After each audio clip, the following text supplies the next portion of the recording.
بسم الله الرحمن الرحیم۔ الحمدللہ، آج ہماری تلاوت کا آغاز چوتھے پارے کے آخری پاؤ سورہ النساء، اس کے آغاز میں اللہ کا حکم ہے، لوگو اللہ سے ڈرو، لوگو اللہ سے ڈرو۔ آگے جو تذکرہ ہے معاشرے کے کمزور لوگوں کا تذکرہ ہے، جن کے حقوق ادا کرنا اور جن کے ساتھ عدل و انصاف سے کام لینا اور جن کی ذمہ داری صحیح اور صحیح طور پہ بجا لا دینا خوف خدا کے بغیر ممکن نہیں۔ اللہ کا خوف ہوگا تب ان کمزور طبقے کے ساتھ بھی انصاف ہوگا، ان کی حقوق کی ادائیگی ہوگی، ان کی ذمہ داریاں صحیح طور پہ بجا لائی جائے گی۔ ان میں یتیم ہیں،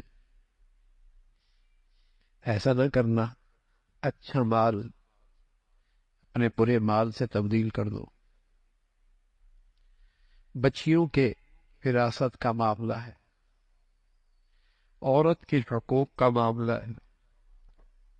شریعت نے 1 سے 4 کی اجازت ضرور دی ہے، لیکن عدل شرط ہے، انصاف شرط، استعداد اور صلاحیت شرط، ورنہ ایک اتفاق، پھر ظلم نہ کرو، پھر زیادتی نہ کرو۔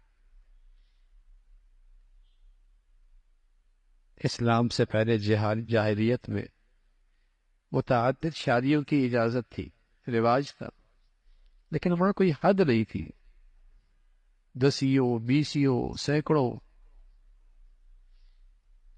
اور وہاں ایک عورت مشہور ہوتی تھی کہ یہ بیوہ ہے، شوہر زندہ ہے، زندہ شوہر کی بیوہ، یعنی اس کے کوئی حقوق نہیں، اس کے کوئی حقوق نہیں تھے۔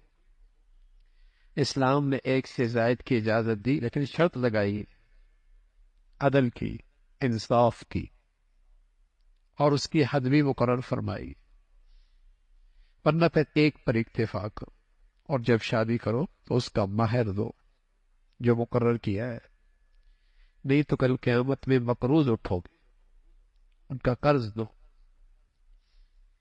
یتیموں کے مال میں اس بات کا خیال رکھو، مال اللہ کی ایک نعمت ہے، اگر معصوم بچے ہیں تو ان کی سمجھ بوجھ کے بغیر ان کے پیسہ ان کے حوالے نہ کرو۔ یتیم کا مال کھانا ایسا ہے جیسے پیٹ میں آگ بھرنا۔ پھر وراثت کی تفصیلی احکامات آئے۔ زمانہ جاہلیت میں عورت کی کوئی وراثت نہیں ہوتی تھی، ان کا یہ جملہ مشہور تھا، وراثت اس کے لیے ہے جو گھوڑے پہ سوار ہو، جنگ کرنا آتی ہو، میدان میں دشمن سے مقابلہ کرنا آتا۔ بچے اور عورت میں یہ صلاحیت کوئی نہیں، اس لیے وہ وراثت کی مستحق بھی کوئی نہیں۔ اسلام آیا، اس نے ہر کمزور کے حقوق کا تحفظ کیا، بچوں کے حقوق بھی بتائے، عورتوں کے حقوق بھی بتائے، اور پھر تفصیل کے ساتھ وراثت کے احکام بتائے۔ اس میں ماں کا بھی حق ہے، بیٹی کا بھی حق ہے، بیوی کا بھی حق ہے، ٹھیک ہے، باپ کا بھی ہے، شوہر کا بھی ہے، اولاد کا بھی ہے، سب کے حصے مقرر کیے۔ اور کچھ ایسے رشتہ دار ہیں جو ضرورت مند ہے، وراثت کے مستحق نہیں ہے، وراثت کے حقدار نہیں ہے، ان کو اگر کچھ دے دیا تو اچھی بات ہے۔ اور بتایا کہ وراثت کے حصے اللہ نے مقرر کیے، تم اس میں کبھی زیادتی نہ کرنا، اللہ زیادہ علیم ہے، زیادہ حکمت والے ہیں، تمہیں نہیں پتا کس کے لیے کیا بہتر ہے، اللہ زیادہ جانتا۔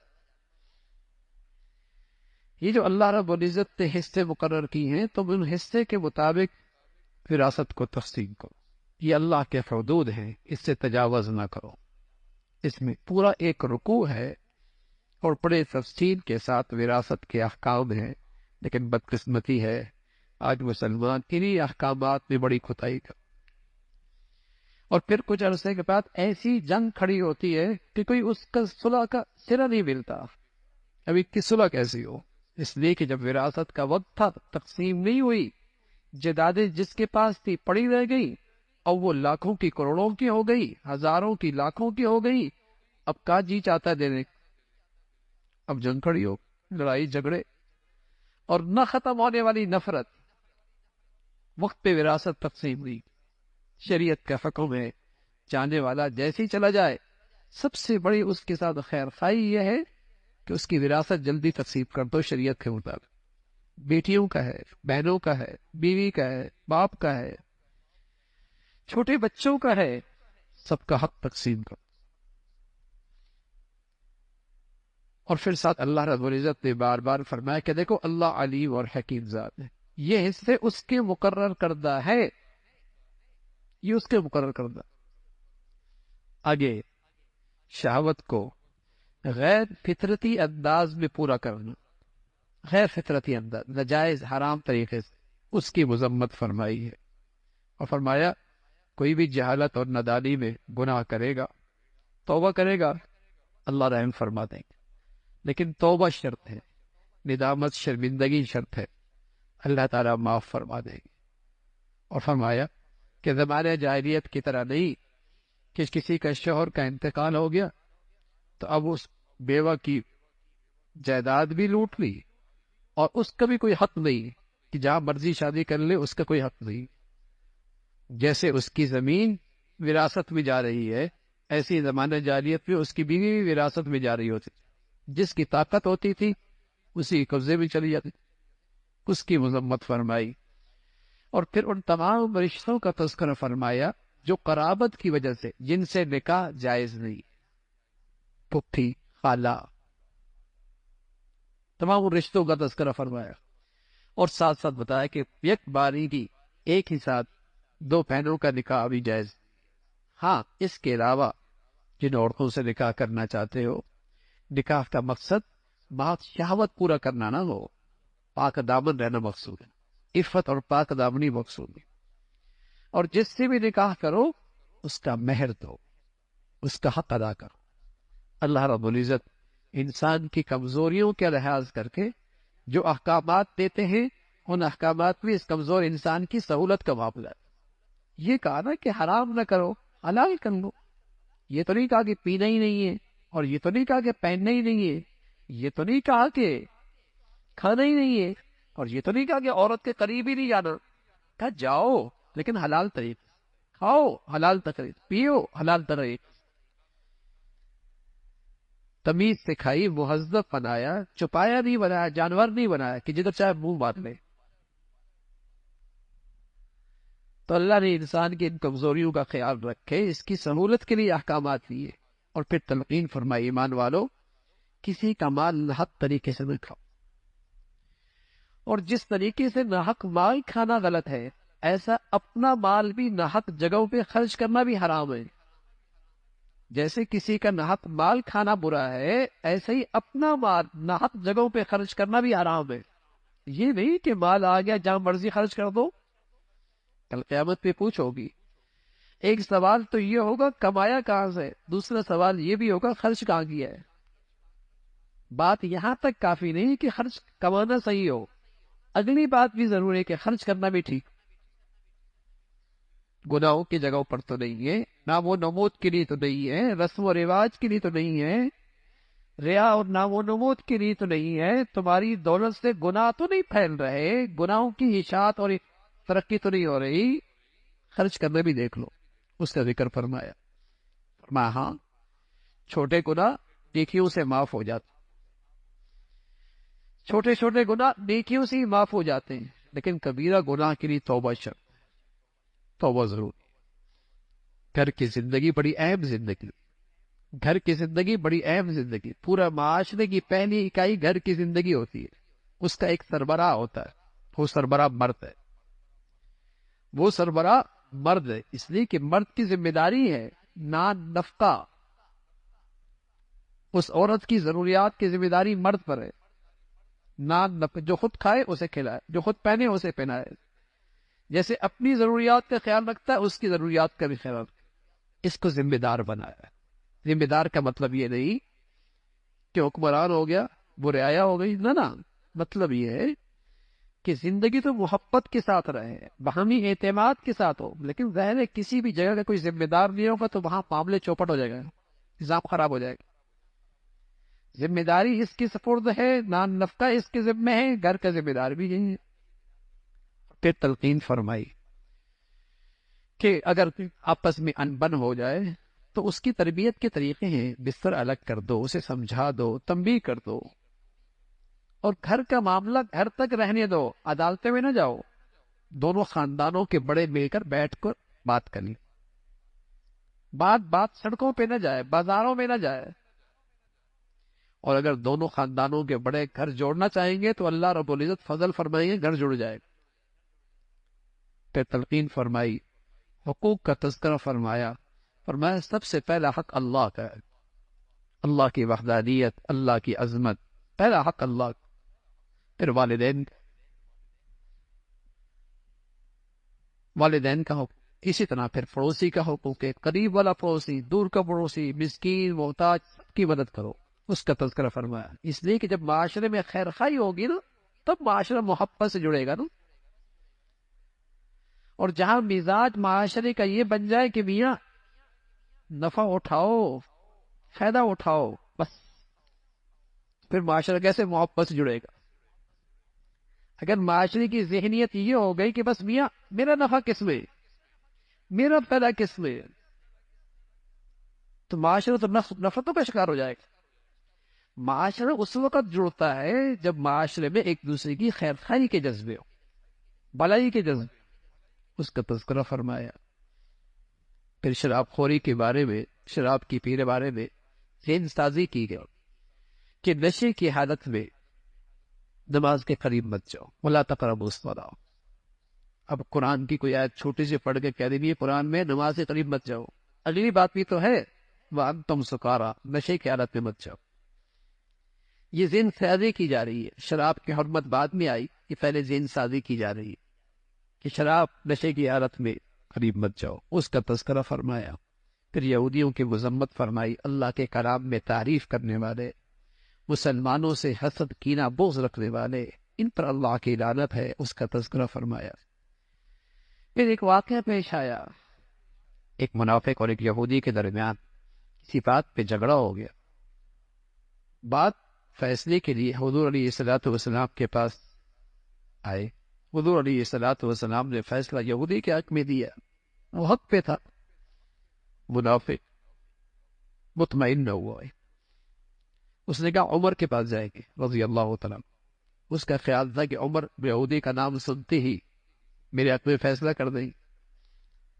عمر کے پاس گئے، دونوں نے اپنا کیس سامنے رکھا، معاملہ سامنے رکھا۔ یہودی کہنے لگا عمر فیصلہ کرنے سے پہلے میری بات سن لو، تمہارے نبی نے فیصلہ میرے حق میں کر دیا ہے۔ عمر رضی اللہ عنہ اندر گئے، تلوار لے کے آیا اور اس منافق کی گردن اڑا دی، اور فرمایا جو اللہ کے نبی کا فیصلہ نہیں مانتا پھر اس کا فیصلہ عمر کی تلوار ہی کرے گی۔ منافقین نے بڑا پروپیگنڈا کیا کہ ہمارا آدمی مار دیا، اس لیے کہ نام نہاد مسلمان تو تھا نا، بہروپیہ تھا، بہروپیہ، اندر کفر تھا، مسلمان بنا ہوا تھا۔ قرآن نے عمر کی تائید میں قرآن کی آیتیں آ گئی، پر میں وہ مسلمان نہیں ہوا کرتا جو نبی کے فیصلے کو نہ مانے، وہ مسلمان نہیں ہوا کرتا جو نبی کے فیصلے کو نہیں مانے۔ فَلَا وَرَبِّكَ لَا يُؤْمِنُونَ حَتَّى يُحَكِّمُوكَ فِي مَا شَجَرَ بَيْنَهُمْ۔ اور یہ فیصلہ صرف نبی کے زمانے کا نہیں ہے بھائی، آج بھی ہے۔ آج نبی تو موجود نہیں لیکن نبی کی تعلیمات موجود ہیں، نبی کی زندگی کے فیصلے تو موجود ہیں۔ مسلمان تو وہ ہوتا ہے جو اللہ اور اللہ کے رسول کے حکم کے سامنے سر خم تسلیم کرے۔ مسلمان کسی بھی نسبی برادری کا نام تو نہیں ہے نا، کسی نسبی برادری کا نام نہیں کہ چونکہ وہاں پیدا ہوا تو یہ مسلمان رہے گا، نہیں، تو مسلمان تو ایک زندگی کا نام ہے، اگر وہ زندگی ہوگی تو مسلمان ہوگا۔ مسلمان کسی قوم کا نام نہیں ہے، مسلمان تو ایک عقیدے کا نام ہے، ایک سیرت کا نام ہے، وہ ہوگا تو مسلمان ہوگا۔ اس کی مذمت فرمائے۔